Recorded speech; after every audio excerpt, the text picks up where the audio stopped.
নমস্কাৰ, মই তুলসী আলোচনীৰ প্ৰতিষ্ঠাপক আৰু মুখ্য সম্পাদক। যিহেতু তুলসী আলোচনীখনৰ প্ৰথম সংখ্যাৰ প্ৰকাশৰ সফলতাৰ পাছত দ্বিতীয় সংখ্যাৰ প্ৰকাশৰ মাজলৈ আমি আগবাঢ়িছোঁ। তুলসী আলোচনীখনৰ প্ৰথম সংখ্যাৰ যি আমাৰ সেই সমিতি আছিলে, সেই সমিতিখন আমি ইতিমধ্যে সলনি কৰিছোঁ।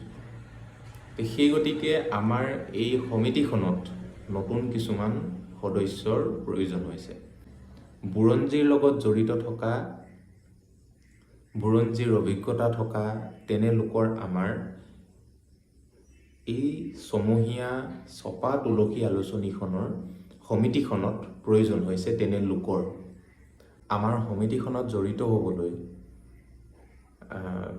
যোগ্যতা থাকিব লাগিব। মই এইখিনি অলপ পঢ়ি শুনাইছোঁ। বুৰঞ্জী বিষয়ত ভাল জ্ঞান থাকিব লাগিব। গৱেষণাত তথ্য সংগ্ৰহ আৰু লিখনি সম্পাদনা অভিজ্ঞতা থাকিলেহে অগ্ৰাধিকাৰ দিয়া হ'ব।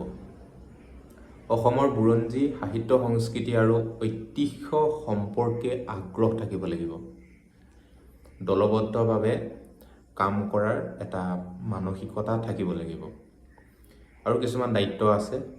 বুৰঞ্জী বিষয়টো পঢ়া আৰু বুজা, নতুন বুৰঞ্জী ভিত্তিক বিষয়বস্তুৰ ওপৰত পৰামৰ্শ আগবঢ়োৱা আৰু সম্পাদকীয় দলক সহযোগিতা কৰা।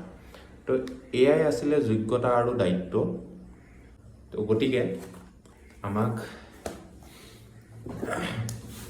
যোগাযোগ কৰিব।